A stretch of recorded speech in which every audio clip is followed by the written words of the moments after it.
Amém, que graça e paz para todos. Vamos abrir a nossa Bíblia aí no livro de João, capítulo 12. Nós vamos ler a partir do versículo 27 até o 33, né?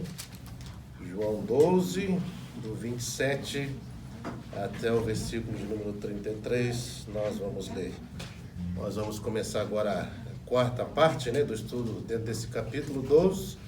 E hoje a gente vai trabalhar essa temática viver para a glória de Deus, né?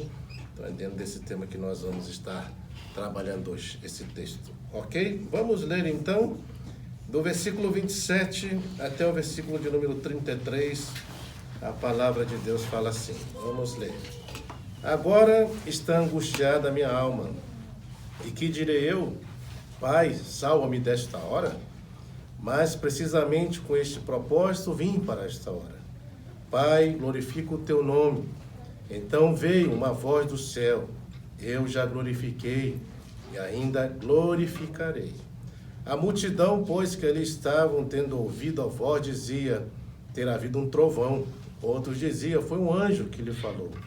Então explicou Jesus, não foi por mim que veio esta voz, e sim por vossa causa. Chegou o momento de ser julgado este mundo, e agora o seu príncipe será expulso. E eu, quando for levantado da terra, atrairei todos a mim mesmo. Isto dizia, significando de que gênero de morte estava para morrer. Vamos orar. Deus, em nome de Jesus, nós queremos pedir a tua bênção, a tua graça, Pai, sobre as nossas vidas. E pedimos ao Senhor para que o teu Santo Espírito possa nos dar entendimento, possa nos dar compreensão, Pai, acerca de tudo que vai ser ministrado. Que o Senhor realmente fale conosco, Senhor. Nós precisamos ouvir a sua voz. Nós precisamos conhecer a sua vontade. Acima de tudo, nós precisamos aplicá-la, Pai, no nosso dia a dia. Por isso eu peço ao Senhor para que o Senhor abençoe o teu povo, aqueles que vão estar nos assistindo também pela internet, que a tua mão poderosa possa trabalhar, possa agir a favor também de cada um e que o Senhor realmente esteja operando para a glória do Senhor. Deus, nós queremos nesse momento levantar essa oração, Senhor, em prol da família da dona Sônia, da Aline, de cada um dos seus entes queridos familiares. Nós que tivemos o privilégio de poder conhecer o seu Moacir, uma pessoa tão querida, tão amada, tão brincalhona. Nós tivemos tantas oportunidades de estar conversando, Pai, junto com ele. Que o Senhor conforte, Pai. Eu te louvo, te agradeço, porque ele já havia professado a sua fé no Senhor. E a sua palavra mesmo declara, Senhor, que realmente que aqueles que creem realmente no seu nome, Senhor, o Senhor deu o poder de serem feitos filhos de Deus. E nós cremos que ele está aí na glória com o Senhor. Por isso, ministra, abençoa, opera, esteja confortando a cada um dos seus entes queridos e familiares, sustenta, Senhor, e que o Senhor ajude eles a superarem todo esse momento de luta e de dor. Por isso te louvamos e agradecemos, em nome de Jesus Cristo. Amém. Muito bem, queridos, nós vamos então, em cima dessa temática, né, viver para a glória de Deus, trabalhar algumas verdades aqui que nós encontramos dentro desse texto, né? Então veja, a primeira coisa que nós vamos observar aqui é que no versículo 27, né, isso aqui parece até meio uma coisa contraditória, né, da parte de Jesus, porque ele está falando que ele está o quê? Angustiado, né? E essa angústia é por quê? Porque havia chegado a sua hora. E isso nós já falamos na mensagem anterior, né, de que essa expressão, né, é chegada a minha hora ou não chegou a minha hora, estava se referindo à questão do sacrifício dele, né, da sua morte, ou seja, a sua morte estava se aproximando. Então aqui nós observamos que ele está falando que está angustiado, a alma dele, né, e aí ele fala, que direi eu, né, Pai, salva-me desta hora, é uma pergunta, né, mas precisamente com este propósito vim para esta hora. Então perceba que ele afirma de novo nesse versículo 27 aquilo que ele fala no versículo 23. Veja lá no versículo 23 o que ele está falando, né? Ele está falando aqui no versículo 23, respondeu Jesus, é chegada a hora de ser glorificado o Filho do Homem. E nós falamos de que forma o Filho do Homem vai ser glorificado? Através da sua morte e ressurreição. E aí trabalhamos aquela ideia que no contexto humano, quando nós falamos acerca da morte, né? A primeira coisa que vem à nossa mente, assim, as pessoas pensam que morte é uma derrota, porque acabou, né? Não tem mais o que fazer, já era, né? Se foi. Mas no contexto aqui bíblico, né, principalmente naquilo que Cristo ia fazer, isso não é derrota, né? Na verdade, isso aqui significa vitória.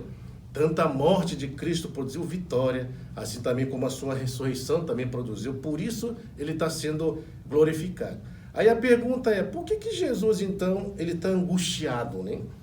Qual o motivo da angústia? Será que Jesus temia a morte, né?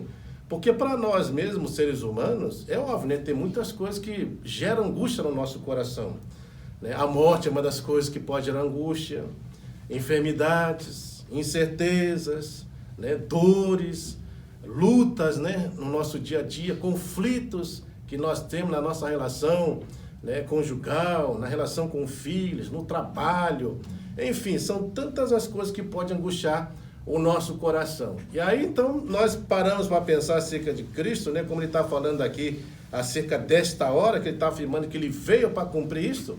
Aí você fala, será que Jesus está temendo a morte, né? E isso é uma coisa meio contraditória, né? Até porque ele fala aí no versículo 23 que ele sabe que ele veio para esse propósito. No versículo de número 25, né? Ele está deixando bem claro, em verdade, verdade, eu digo, se o grão de trigo cair na terra e não morrer, fica ele só, mas se morrer, produz muito fruto. Então ele já está afirmando aqui, né, fazendo uma comparação com relação àquilo que ele ia fazer, de que ele vai morrer. Ele sabe que vai morrer. Ele havia anunciado várias vezes que morreria, né, mas aqui o terceiro dia ressuscitaria. Né? Ele está incentivando no versículo 25, é que as pessoas não amem essa vida, né, mas que procurem amar a vida com Deus. Então, nós percebemos assim que, ao analisar o texto, você pode pensar, mas tem alguma coisa meio contraditória, né? Mas, na verdade, não tem contradição. O fator de Jesus estar angustiado não é por causa da morte, né? Não é porque ele vai ter sofrimento, né? Na carne, nós vamos ver, né? Que a morte por cruz realmente era uma morte dolorosa, né? É uma morte sofrida. Por quê? Porque ela é lenta. A pessoa vai morrendo aos poucos. E o pior é que se a pessoa não morrer na cruz, eles tiram da cruz e ainda quebram as pernas, para poder já acelerar ainda mais, né? Então, a gente vê que é uma morte muito dolorosa nesse sentido, né? Mas então, o que angustia o Senhor? Por que ele está falando no versículo de número 27, declarando agora está angustiada a minha alma? Né? Por que ele está angustiado? Isso aqui tem uma explicação, irmãos. Veja, nós sabemos que a vinda de Cristo, ele veio para cá, para esse mundo, se fez carne para um propósito, que é, obviamente, morrer na cruz, né? Para isso que ele veio. Para quê? Para que ele pudesse nos dar vida, né? Nós entendemos que quando Jesus veio, ele veio nos substituir naquela cruz. Quem, na verdade, deveria morrer por causa dos pecados, né? Quem seria? Seríamos nós, porque são nós que pecamos, não foi Cristo que pecou. E a Bíblia deixa bem claro que ele não pecou em nada. E foi tentado em todas as coisas, mas em nenhum momento ele pecou. Então ele viveu uma vida perfeita, sem pecado, né? Então não cometeu nada. Mas a gente sabe que Jesus ia nos substituir naquela cruz. E lá no texto de Isaías 53, vamos abrir rapidinho, só para nós contextualizarmos com isso. Isaías, no capítulo de número 53, ele está falando acerca, né, do Messias, do seu sofrimento. E ele vai falar aqui exatamente isso, né? Veja, olha no versículo de número 5, né? 53, 5. Isaías 53, 5 fala, mas ele foi transpassado por quê? Por causa das nossas transgressões, né? Então é por causa dos nossos pecados, né? E moída por causa das nossas iniquidades. Ou seja, quem cometeu transgressão foi Cristo? Não. Quem cometeu iniquidade foi Cristo? Não. Somos nós que cometemos, né? E aí fala que o castigo que traz a paz estava sobre quem? Sobre ele. E pelas suas pisaduras nós somos o quê? Sarados, né? E aí ele fala, todos nós andávamos desgarrados como ovelhas, cada um se desviava pelo caminho, mas o Senhor fez cair sobre ele a iniquidade de todos nós. Então, fica imaginando essa ideia de um Deus santo, de um Deus que nunca pecou, de um Deus que sabe que o pecado nos separa de Deus, né? Você imagina isso na perspectiva de Cristo, que é o Filho unigênito do Senhor. E aqui tem um texto aqui para a gente poder entender isso, Olha só o que fala Mateus 27, 46. Você vai ver o porquê que Jesus está angustiado. Porque isso aqui vai acontecer justamente nesse momento que ele vai ser crucificado, né? Mateus 27, 46 é o mesmo texto que fala em Salmo de número 22, versículo 1, é o mesmo, né? Então Mateus só está trazendo aí a referência, né, do salmista. Mas olha o que ele fala aqui, ó, Salmo 27, 46, ele vai usar uma expressão aqui e fala assim: por volta da hora nona, no caso Jesus já está morrendo, né? Clamou Jesus em alta voz, dizendo: Eli, Eli, lama sabachthani, que quer dizer: Deus meu, porque o quê? Me desamparaste. Tá vendo? Por que o Senhor me desamparou? Percebe que Jesus está tendo aquela sensação de afastamento, né, do Senhor, né, de Deus, naquele momento. Veja, não é que Deus deixou Jesus, mas naquele momento a sensação que ele tem por causa dele estar vindo sobre ele toda a iniquidade, todo o pecado da humanidade sobre ele, né? E ele sabe que por causa disso a ira de Deus vai vir sobre ele. É essa sensação que angustia Jesus. É essa sensação de afastamento, a sensação de que a ira de Deus virá sobre ele. E ele vai pagar o preço, né? Dando a sua própria vida, né? Então isso traz angústia. Lá em Gálatas capítulo 3, você vai ver, ó, olha aí outra expressão, Gálatas 3:13. Então veja, ele tem essa sensação de afastamento da presença do Pai nesse momento de ira, onde vai ser imputada a ira de Deus. Gálatas 3:13, olha o que ele vai falar aqui, que interessante isso, né? Gálatas 3, versículo de número 13. O que fala aqui, ó? E Cristo nos resgatou da maldição da lei, fazendo ele próprio maldição que em nosso lugar. Então, quem que deveria, né, receber essa maldição? Quem que deveria ser punido? Nós.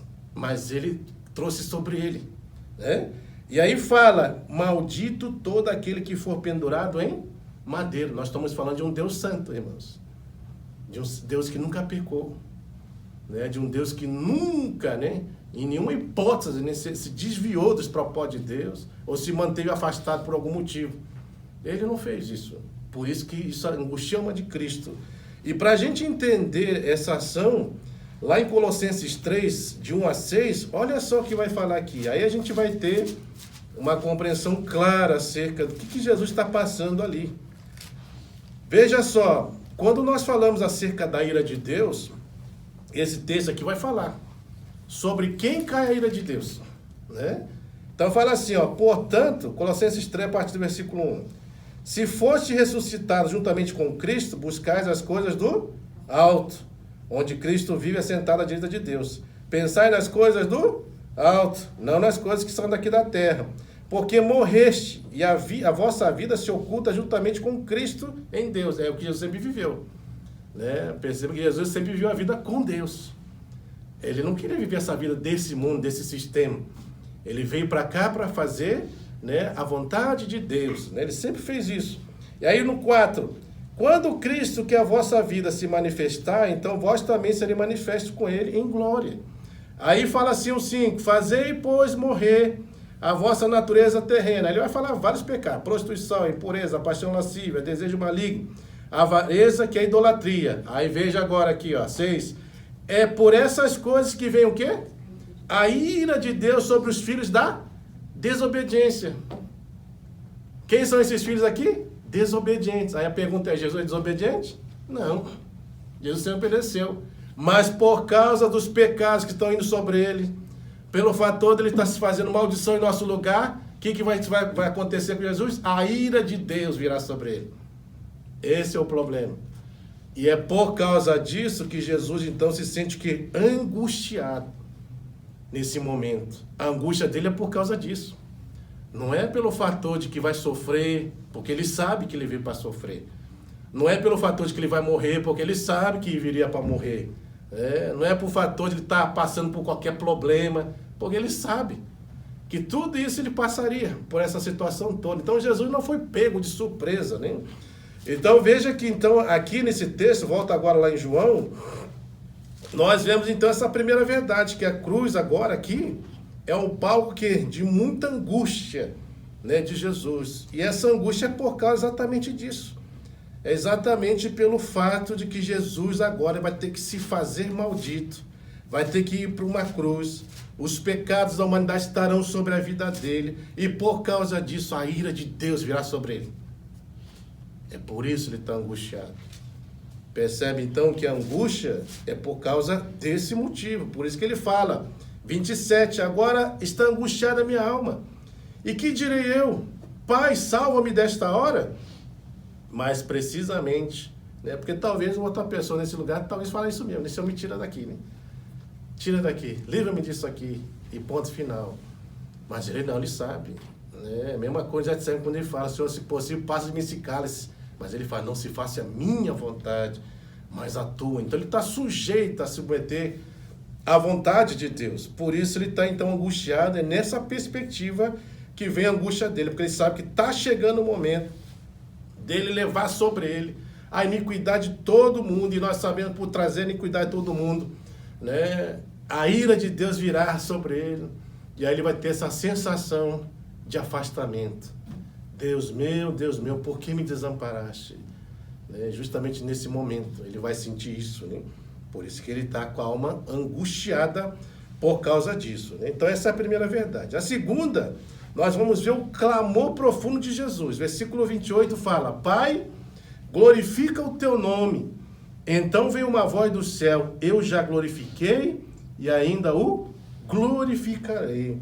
Então veja, irmãos, que aqui nós percebemos claramente que a vontade de Jesus, né, é cumprir literalmente com aquilo que realmente o Senhor quer. Né? Tudo aquilo que realmente Deus desejar para a vida de Cristo, nós vamos ver que o clamor dele, profundo de Jesus, é exatamente isso. É realmente cumprir, né, com aquilo que o Senhor realmente estabeleceu para ele. Ou seja, ele quer cumprir a vontade de Deus. Se é necessário passar pelo sofrimento, se é necessário passar pela morte, ele está disposto a cumprir isso. E a gente vê que essa ação aqui de Jesus ser glorificado, é interessante que no versículo 28 ele fala, Pai, glorifica o teu nome. Né? Então veja o desejo dele, que o nome de Deus seja o quê? Glorificado. E de fato, né, vem a resposta aqui que fala, né, no versículo 28, então veio uma voz do céu, que é a voz do próprio Deus, fala, eu já o glorifiquei. Ou seja, está se tratando acerca do passado, né, que já passou, né? Aí a pergunta é, como é que Deus ele é glorificado, né? Por meio de Cristo. Né? Como que Deus foi glorificado? Aí nós vamos perceber claramente que dentro do contexto da vida de Cristo, você vai ver que Deus está sendo glorificado pela sua vida, pela forma como ele vive. Deus é glorificado pelos seus ensinamentos. Deus ele é glorificado pelas obras que Jesus realizou, não é? Não é isso que as pessoas questionavam, quem que é esse, né, que faz esses sinais? Né? Como é que ele consegue, né, expelir demônios? Como é que os demônios o ouvem? Quem é esse que para, né, os ventos, o mar se aquieta?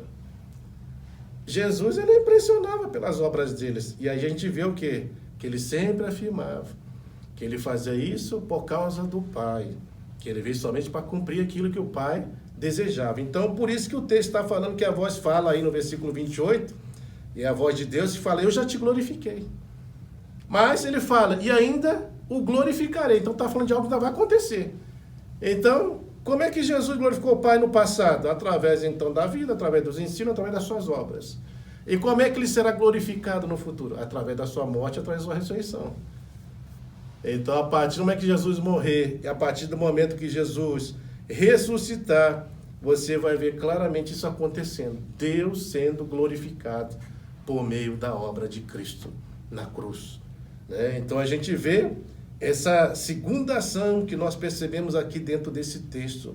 E isso é tremendo, né, irmãos? Você vê, né? Imagina a voz de Deus vir, né? Você conversar com o Pai fala com você. E Jesus ali literalmente está mostrando que de fato ele realmente é o Filho de Deus. O próprio Deus fala com ele, não só aqui, né? Quando o próprio Jesus, quando foi batizado, né, nós sabemos que ao ser batizado veio, né, a pomba desce sobre ele, né, no caso é o Espírito Santo, na representação de uma pomba, e uma voz vem do céu. Este é meu Filho amado em quem me comprazo. né? Deus amava a Cristo e continua amando. E nós sabemos, né, que a melhor maneira de nós demonstrarmos amor a Deus, ele fala, né, que quem me ama, guarda as minhas palavras. E Jesus sempre guardou. Jesus sempre viveu. Por isso que a gente vê que o Pai afirma que já glorificou a Cristo por aquilo que Cristo já fez e vai glorificar por aquilo que ainda vai fazer, através da morte e da sua ressurreição, né? Então a gente vê que Jesus, ele cumpre literalmente, ele anela, né, realmente cumprir com a vontade desse Deus, do Pai. Por isso que aqui nesse texto, vamos ler João 4, volta aí, alguns capítulos, João 4, versículo 34, você vê exatamente isso, né? Esse clamor profundo de Jesus, né? Esse desejo, né? Literalmente, ele não está aqui pedindo para escapar de um sofrimento, né? Mas ele quer glorificar o Pai, né? De que forma? Fazendo a sua vontade, né? Por isso ele clama, Pai, glorifica o teu nome. E a resposta do céu é imediata, eu já glorifiquei e eu glorificarei mais ainda, né? Então, João 4,34, olha que fala aqui o texto, fala assim, disse Jesus, a minha comida consiste em fazer o quê? A vontade daquele que me enviou e realizar a sua obra, né? Por isso ele é glorificado, o Pai é glorificado por meio da obra de Cristo. No capítulo 6, versículo 38, ele também vai falar aqui, ó, olha aí que ele vai estar declarando, porque eu desci do céu, não para fazer a minha própria vontade, e sim a vontade daquele que me enviou, né? Então esse é o clamor profundo da alma de Cristo. No capítulo 5, versículo 30, ele fala, em nada posso fazer de mim mesmo, na forma porque eu ouço e julgo. O meu juízo é justo, porque não procuro a minha própria vontade, e sim a vontade daquele que me enviou. Então perceba que é uma conexão entre Cristo e o Pai, né, de uma forma tão intensa, que você vê realmente esse clamor profundo, né, da alma de Cristo, em glorificar o Pai, em cumprir a vontade do Pai, em satisfazer a vontade do Pai. Ele não abre mão disso, né, e vive dessa forma. Só que o que acontece agora? Você vai ver que vai ver agora, o terceiro lugar que nós vamos ver nesse texto, é a profunda ignorância da multidão que estava ali acompanhando, versículo 29 e 30. Olha só o que vai falar aqui. A multidão, pois, que ali estava, tendo ouvido a voz, dizia ter havido um trovão. Veja, irmãos, você consegue discernir uma voz e um trovão? Consegue, né? Voz é voz, né? E aí, Cássio? Beleza? Não dá para discernir boom, né? É barulho, né? Mas ele está falando, é um trovão, né? É um trovão. Então ele está falando aqui, né? Nesse texto aqui. E a multidão, pois que ali estava tendo ouvido a voz, perceba, eles ouviram a voz e dizia ter havido um trovão. Né? Aqui nós vemos então que há um grupo, né? E nós chamamos esse grupo que de pessoas céticas, né? Pessoas que duvidam, que não confiam, que não crê. Que por mais que veja que realmente é o próprio Deus que está falando, mas eles não querem saber disso. Né? E lembrando, né, que nós já estudamos, né, que a ideia, né, desses grupos que estão aqui, né, que estão infiltrados aí, os doutores da lei, é o quê? É desconstruir a imagem de Cristo. Os seus ensinamentos, os seus feitos, as suas obras, eles não querem reconhecer de que realmente Jesus é enviado do Pai. Eles não querem reconhecer que realmente o Pai e Cristo é um só. Eles não querem saber de que ele realmente, o Pai testifica acerca dele, assim como ele testifica do Pai. Eles não querem saber disso.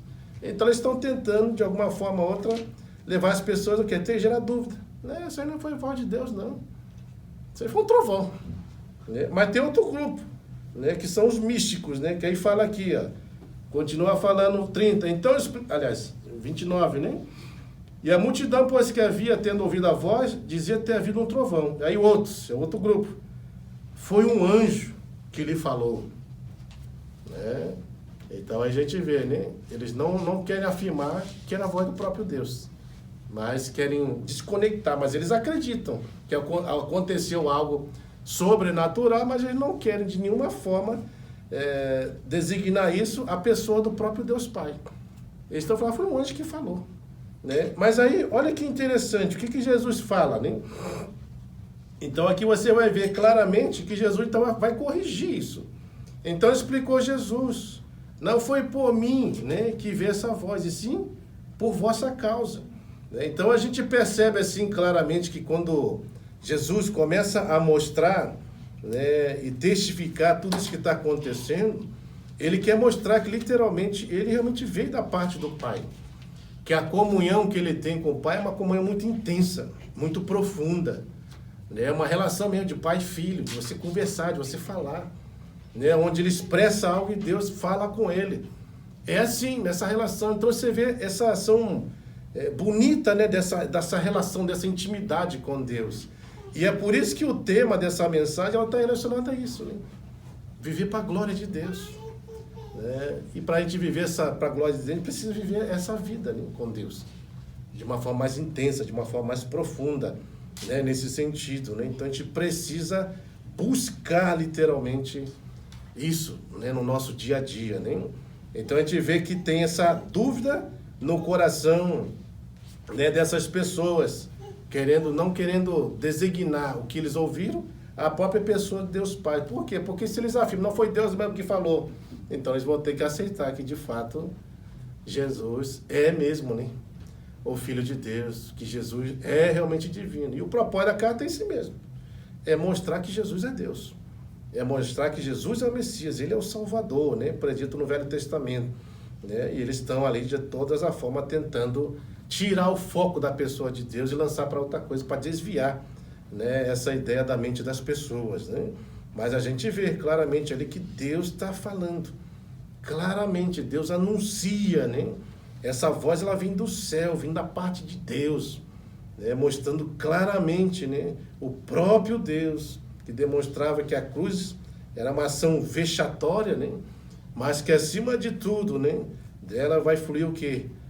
Não derrota, mas vitória, por meio daquilo que Cristo vai realizar na cruz, né, por mim e por você. Né? Então, essa é a terceira coisa. A quarta coisa que nós vemos aqui são as implicações, né, de Jesus com relação à sua morte, que fala aí no versículo 31 até o versículo de número 33, né? Fala assim: chegou o momento de ser julgado este mundo, e agora o seu príncipe será expulso, e eu, quando for levantado da terra, atrairei todos a mim mesmo. Isto dizia, significando de que gênero de morte estava para morrer. Veja, dentro desses 3 versículos que nós vamos ler, nós vamos ver quais são as implicações. O que vai resultar a morte e a glorificação, né, por meio da ressurreição de Cristo. Né? O que isso vai trazer de implicação, de resultado. Então aqui nós vamos ver 4 coisas que vão resultar através da morte de Cristo, da ressurreição dele e a glorificação. Então a primeira coisa que nós vamos ver é o versículo de número 31, que a morte e a glorificação de Jesus e a hora deste mundo ser o quê? Julgado. Né? Então ele vai falar no versículo de número 31. Né? Olha o que fala lá. Ó. Chegou o momento de ser julgado este mundo. Chegou o momento. E quando vai ser julgado? Quando ocorrer a ação da morte e da ressurreição de Cristo. É interessante que quando você começa a analisar isso que Jesus está falando, lá em João capítulo 3, irmãos, vamos abrir, versículo 16 a 18, a gente vai entender o porquê que o mundo vai ser julgado, né, através da morte e da glorificação do Filho, da sua ressurreição. A gente vai ver que no decorrer de toda a vida de Cristo, as pessoas a todo momento queriam julgá-los, né? Queriam debater com ele. Mas aqui ele vai mostrar que realmente essa obra que ele está fazendo na cruz vai trazer como consequência julgamento. Né? E aí a gente vai entender que esse julgamento que está aqui, ele tem 2 perspectivas. Né? Ele tem um julgamento positivo, né? E tem um julgamento negativo. Positivo para nós, né? Porque agora, através do sacrifício de Cristo, a Bíblia deixa bem claro que se eu e você cremos, né, de fato nele, de todo o nosso coração, nós nos tornamos filhos. Ao tornarmos filhos, nós somos livres da condenação eterna, né? Como fala Romanos 8:1, né? Que aqueles que estão em Cristo, né, nenhuma condenação há para aqueles que estão no Senhor. Né? Então essa é uma ação positiva, mas também tem uma ação de julgamento negativo, que aqueles que rejeitam isso, estarão o quê? Condenados. É isso que ele está fazendo. E a morte de Cristo e a ressurreição, a glorificação dele, vai trazer isso como consequência. Né? E a gente vai ver isso, porque veja só, capítulo 3, versículo 16 a 18, esse é até um versículo 16 que todo mundo já conhece, né? Mas vamos nos deter aqui o que ele vai falar aqui, ó. Porque Deus amou o mundo de tal maneira que deu o seu Filho unigênito. Quem que é seu Filho? Cristo, né? Para que todo aquele que nele crê não pereça. Ou seja, se você crê, você não morre, né? Isso que ele está falando, né? E se você crê nele, você vai ter vida eterna. E aí ele vai falar o porquê. Ele fala assim, porque Deus enviou o seu Filho ao mundo, não para que julgasse o mundo, mas para que o mundo fosse salvo por ele, né? Quem nele crê, aí vê o resultado agora do que Jesus vai fazer, né? Através da sua morte, da sua ressurreição, é isso aqui que vai causar esse julgamento positivo e negativo, né? Ele fala, quem crê não é julgado. No caso, julgado aqui está tratando com relação à condenação. O que crê já está, que não crê já está julgado. Porquanto não crê no nome do unigênito Filho de Deus. Ou seja, o que vai implicar essa questão da morte e ressurreição de Jesus? Ele vai julgar o mundo, irmãos, por quê? Porque justamente agora não vai haver mais outra possibilidade do homem ser salvo. A única possibilidade do ser humano poder ser salvo é se ele crê em Jesus. Se ele não crê em Jesus, ele vai estar o quê? Condenado. Então já não há mais solução. É por isso que a gente sempre fala que quando a pessoa ela rejeita Cristo, isso é algo de loucura da vida humana, né? É loucura, porque você está rejeitando a sua salvação. Você está rejeitando a possibilidade de estar com Deus, viver com Ele, ter vida eterna, quando você rejeita Cristo. E é justamente isso aqui que ele está falando, que a morte e a glorificação do Filho, através da sua ressurreição, ela traz o quê? Julgamento ao mundo. Traz julgamento. O mundo está sendo julgado por causa dessa ação, essa implicação da morte de Cristo. Então veja como Cristo ele é importante na vida humana. Que quando realmente o ser humano rejeita a Cristo, já era, não tem mais solução. Não tem mais possibilidade, não tem outro caminho para você estar com Deus, para você se reconciliar, para você ter a paz dele, não tem. É só Cristo que pode fazer isso, né? Então a gente vê que essa é uma ação que traz juízo sobre o mundo. Outra implicação com relação à morte, à glorificação, à ressurreição, é que o tempo em que o príncipe deste mundo, quem é o príncipe deste mundo? Satanás. E quem está falando? Vai ser expulso. Ele vai ser expulso. Eu vou explicar isso. Versículo 31, né? Ele continua falando, volta lá em João 12, versículo 31 fala, chegou o momento de ser julgado esse mundo. Já explicamos. E agora o seu príncipe será o quê? Julgado. Lembre-se, irmãos, que lá em Apocalipse, eu queria que vocês abrissem. Vamos abrir Apocalipse capítulo 20. Aqui tem um texto interessante, né? Olha lá, 20 a partir do versículo 1 até o versículo de número 3. Né? Apocalipse 20, do versículo 1 a 3, fala assim, ó. Eu vi descer do céu um anjo, tinha na mão a chave do abismo e uma grande corrente. Ele segurou o dragão, a antiga serpente, que é o diabo, no caso Satanás, e o prendeu por 1000 anos. Lançou no abismo e fechou, e pôs selo sobre ele. Para quê? Que está falando aí? Não enganasse mais as nações, né? Até que se completarem os 1000 anos. Depois disso, será necessário que ele seja solto pouco tempo. Então, olha só o que acontece aqui, irmãos. Aqui está falando no livro de Apocalipse, né? E aí, quando nós começamos a estudar a carta de Apocalipse, às vezes a gente pensa, né, que tudo que está escrito aqui só está se tratando acerca do futuro, né? Mas tem coisa que está aqui que, na verdade, aconteceu, está lá no passado. Mas é engraçado que, com relação às profecias, com relação ao futuro, né, no caso a gente fala da escatologia, né, que fala acerca também da salvação, as coisas dos últimos tempos, né, a gente vai ver claramente aqui que quando você trata acerca do futuro, em termos de profecia, a profecia geralmente ela se cumpre no passado, pode estar sendo cumprida no presente e vai acontecer no futuro. Essa é uma tendência, né? Por isso que ele fala que o agora e ainda não é uma expressão que os teólogos usam, né? Por exemplo, para facilitar, nós já fomos salvos, né? Certo? Por meio do que Cristo fez. Mas nós continuamos sendo salvos, né? Porque Deus está fazendo obra em nós, levando o processo de santificação. Mas nós seremos salvos. Porque um dia nós vamos ter o quê? Um corpo glorificado. Então você não vai estar mais debaixo dessa antônia pecaminosa. Então perceba que em termos da salvação, você já foi salvo, está sendo salvo e será salvo. Essa é a ideia do agora e ainda não. Então, nesse texto aqui de Apocalipse 20, né, quando você olha aqui, a maioria das pessoas, quando lê o livro de Apocalipse, só pensa na questão do futuro, de coisas que vai acontecer. Mas não olha na perspectiva de coisas que já aconteceram. Né? Por exemplo, ele está falando aqui que Satanás ele vai ficar preso, né? Não é isso? Ele vai ser preso por 1000 anos. Com qual finalidade? Para não enganar mais as nações. Isso quer dizer, então, que enquanto ele não estava preso, ele continuava enganando. Não é isso? A pergunta é, quando que ele foi preso? O que vocês acham? Quando que Satanás foi preso? Tchan, tchan, tchan, tchan. Quando que ele foi preso? Né? Vamos ler Marcos capítulo 3, né? Olha só o que fala Marcos capítulo 3.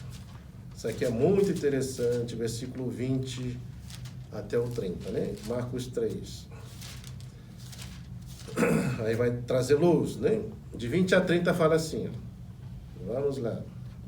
Marcos 3, de 20 a 30. Então ele foi para casa, não obstante a multidão afluiu de novo, de tal modo que nem podiam comer. E quando os parentes de Jesus ouviram isso, saíram para o prender, porque diziam, este está fora de si. E os escribas que haviam descido de Jerusalém diziam, ele está possesso de Beelzebul, e é pelo maioral dos demônios que espera os demônios, no caso, pelo poder de Satanás, né? Então, convocando Jesus, lhe disse, por meio de parábola, como pode Satanás expelir a Satanás? Se um reino estiver dividido contra si mesmo, tal reino não pode subsistir. Se uma casa estiver dividida contra si mesmo, né, tal casa não poderá subsistir. Se, pois, Satanás se levantou contra si mesmo, está dividido. Não pode subsistir, mas perece. Ninguém pode entrar na casa do valente para roubar-lhe os bens, sem primeiro o quê? Amarrá-lo, né? E só então lhe saquear a casa. Em verdade vos digo que tudo será perdoado aos filhos dos homens, os pecados e as blasfemas que proferirem.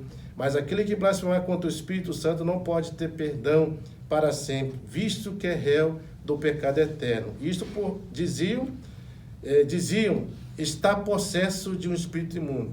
Aqui está falando, né, de quando Jesus expelia demônio, as pessoas falam que Jesus expelia pelo poder de Satanás, isso que eles estão falando.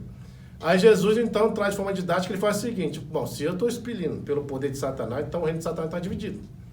Porque Satanás está expelindo Satanás. Né? E realmente, né, reino dividido não subsiste, é só você ver. Quer destruir um local? É só uma divisão, você destrói. É isso que ele está falando.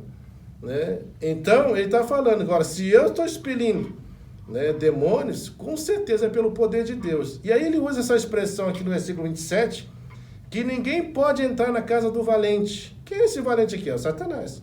Para roubar-lhe os bens sem primeiro o quê? Amarrá-lo. Né? Ou seja, esse amarrar aqui não é no sentido de prender, porque Apocalipse 20 também está falando que ele vai ficar preso, né?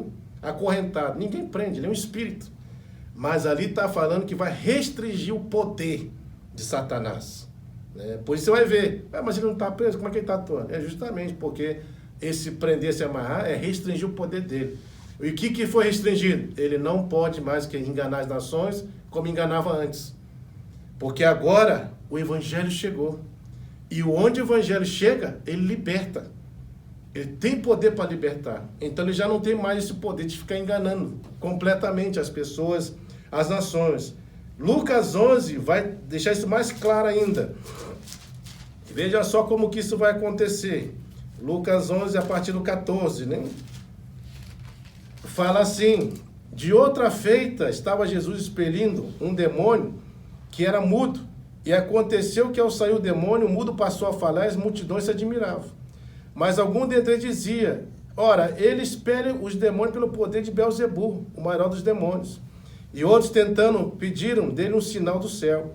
E sabendo ele que eles passavam pelo Espírito, disse: todo reino dividido contra si mesmo ficará deserto, e casa sobre casa cairá.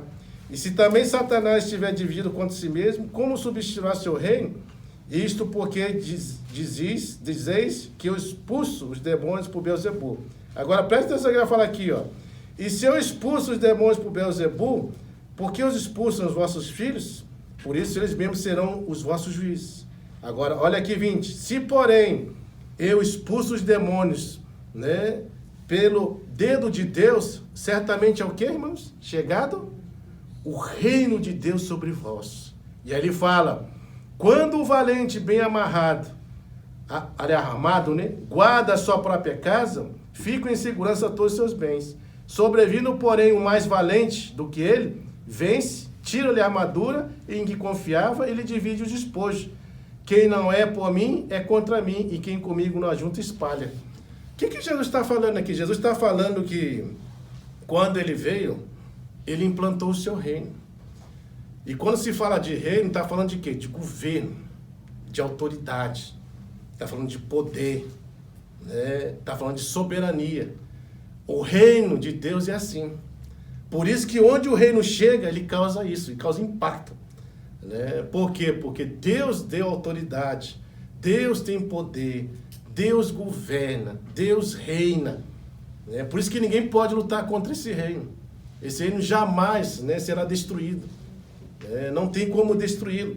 E o que Jesus está falando é exatamente isso. Né? Ele fala no 21, quando o valente bem armado guarda a sua própria casa, fica em segurança todos os seus bens. Sobrevindo, porém, o mais valente, está falando de quem? Dele.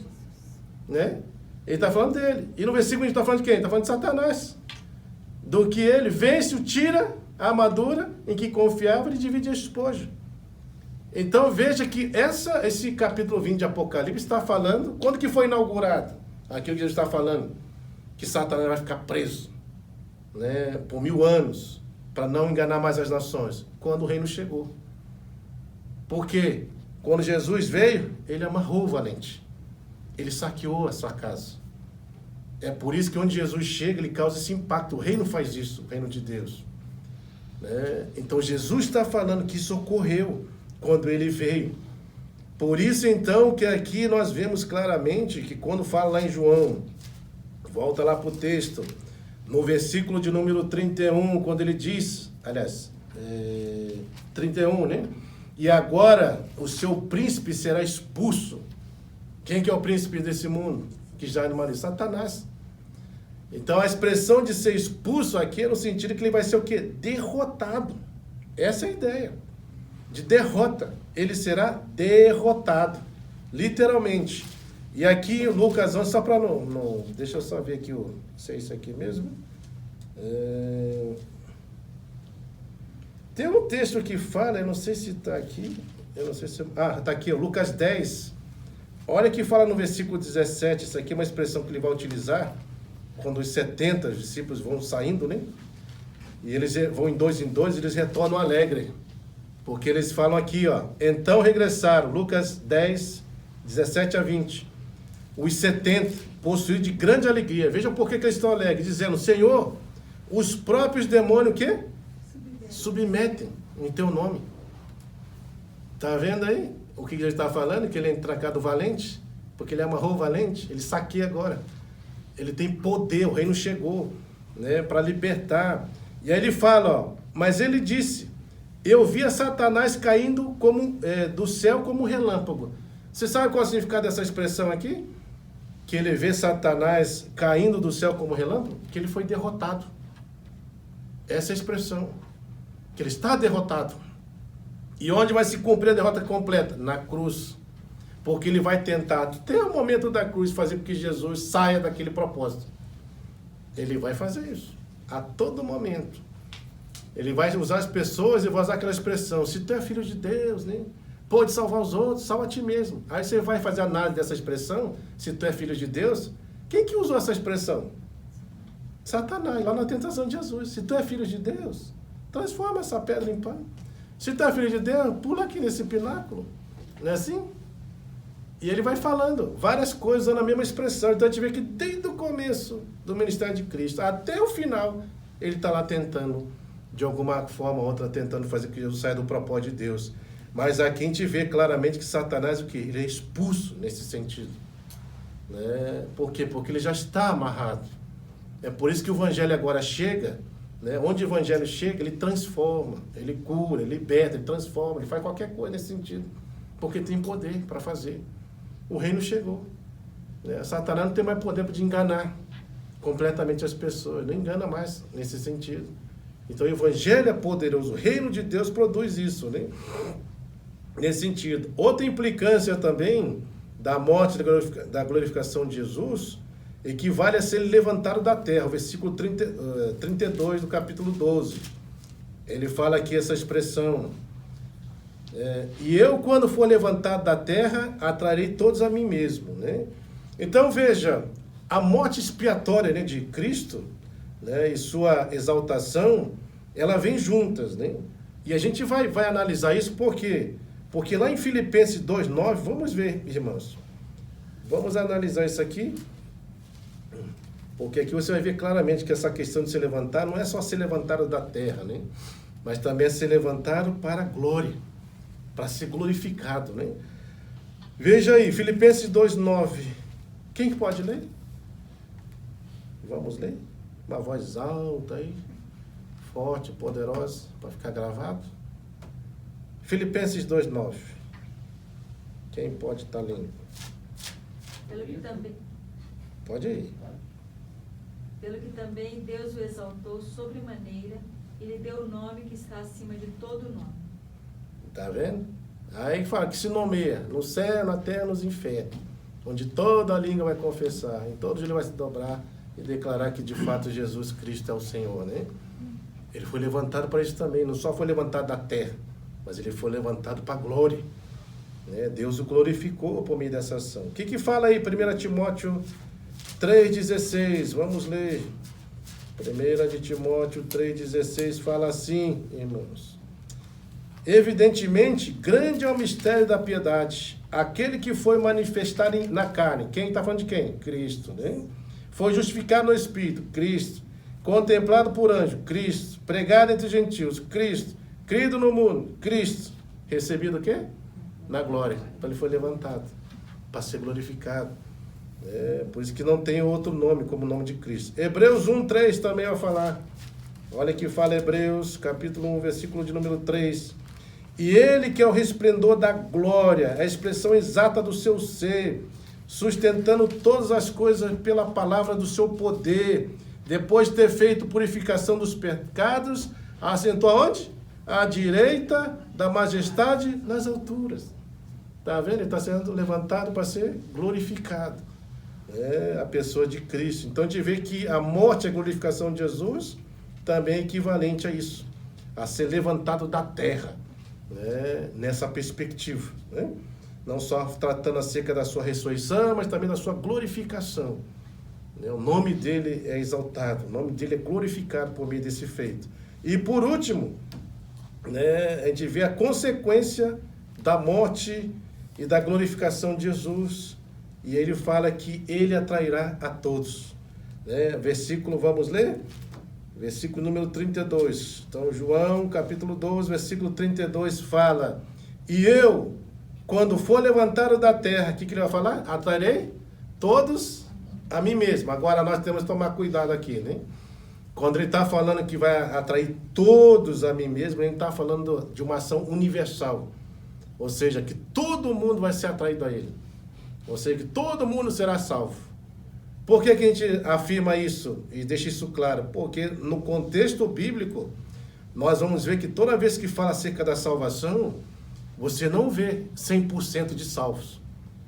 A gente vai ver Jesus sempre falando numa porcentagem. Né? Então, por exemplo, se você pega aquela questão do grão de mostarda, né? Mostarda não, a semente que é lançada, né? A palavra do semeador. Ali está falando de 4 solas, que representa 4 tipos de pessoas. Né? Mas a gente vê que dessas 4 pessoas, só uma é boa terra. E só uma frutifica, não é isso? Então as outras 3 não avançam, né? Não chega ao final. Então isso significa o quê? 25%. Aí Jesus fala: Porfiar é por entrar pela porta estreita, porque larga e espaçoso o caminho que conduz à perdição, e fala que muitos entram por ela. E poucos são aqueles que andam pelo caminho da porta estreita. Poucos. Aí Jesus fala do joio e do trigo, ele fala. Não se fala, o senhor quer que a gente tira o trigo? Separa o trigo? Já falou, não. Não faça isso, porque vocês podem acabar tirando o trigo junto com o joio. Então deixa chegar ao final do tempo e Deus vai separar o joio do trigo. Isso quer dizer, então, que todas essas expressões estão falando que não existe essa ação de salvação universal, que todos serão salvos. Não. Aqui, quando ele fala que todos atrariam a mim mesmo, ele está falando no sentido que Deus não faz acepção de ninguém. Todos aqui é quem?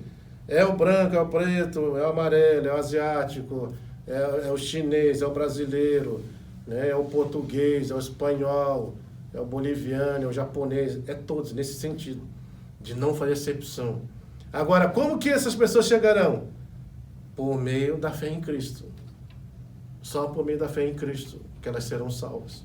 Se elas crerem, se elas aceitarem realmente a obra de Cristo pela fé, de forma genuína. Então esse é o único caminho, não tem outra possibilidade da pessoa alcançar isso se não for por meio desse processo. Então por isso aqui que a gente vê que nesse texto aqui, isso fica muito claro, né? Muito claro, que Jesus ele vai fazer tudo isso e o resultado final é que ele vai atrair pessoas a ele. Todas as pessoas, ou seja, não vai ser feita acepção de ninguém. É gentil, é grego, é judeu, é quem for que crê pela fé em Cristo, esses sim vão alcançar a salvação, até porque lá em Atos 4:12 fala que só existe um nome pelo qual o homem pode ser salvo, e esse nome é o nome de Jesus, não tem outro nome. Então se a pessoa não aceita Jesus, se rejeita Jesus, está condenado, essa é a ideia. Mas se aceita, com certeza está salvo.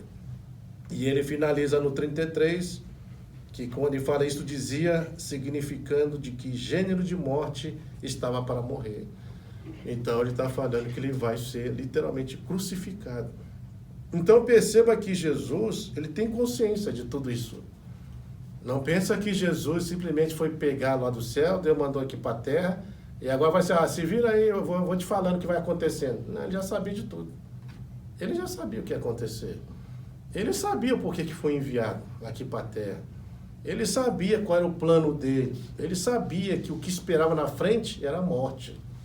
Ele sabia de tudo isso. E mesmo assim veio e cumpriu, né? Isso nos trazendo assim para nós, né? Realmente essa perspectiva, eu concluo com essa aplicação, né? Justamente assim, trabalhando em cima dessa temática, né? De que nós precisamos viver para a glória de Deus. E aí a pergunta é, de que maneira nós vamos viver, né? Para a glória de Deus? Primeiro, olhando por exemplo de Cristo, né? Que foi uma pessoa que, independente do que passou, ele não recuou 1 milímetro, né? Para cumprir o propósito de Deus. Não recuou. Ele permaneceu. Ele sabia o que esperar, mas ele não desistiu. Vai até o final, em obediência, né? Até a morte de cruz. Como é que nós podemos viver, né, dessa forma, para a glória de Deus, renunciando à nossa vontade pecaminosa? E aqui, quando nós falamos de vontade pecaminosa, às vezes a pessoa pensa só no pecar no sentido de coisas ruins, né? Que as pessoas fazem, matar, roubar, adulterar. Mas lembre-se que vontade pecaminosa vai muito mais além disso. Se a gente tiver um ídolo no nosso coração, se a gente não amar Deus de todo o nosso coração, se a gente odeia alguém, né, se a gente não ama, isso é pecado também. E isso, de alguma forma ou outra, cria barreiras para a gente cumprir e viver uma vida para a glória dele. A gente precisa procurar viver de forma que é piedosa. Né? Não é somente conhecer acerca daquilo que nós devemos fazer, mas, acima de tudo, aplicar isso. Né? Precisamos testemunhar, precisamos pregar, precisamos viver esse Cristo. As pessoas veem em nós Cristo, né, vivendo em nós. Né? Precisamos anelar, fazer a vontade dele. Porque às vezes muita gente conhece a vontade, mas não há desejo de cumpri-la. Né? Então a gente precisa anelar. E a gente precisa também morrer a cada dia para si mesmo. É isso que Jesus está falando. Morra para si mesmo, para viver a vida com Deus. Porque se você não morrer para si mesmo, essa sua vida vai te engolir de uma tal forma que você não vai querer saber de viver a vida para Deus. Então, dessa forma, nós podemos, de fato, viver uma vida para a glória dele. E esse é o desafio para nós como igreja, né? Da gente lutar para cumprir com isso, né? E trabalhar para que seja uma realidade na nossa vida. Então, que Deus nos ajude a vivermos assim, dessa forma. Vamos orar, queridos. Deus, em nome de Jesus.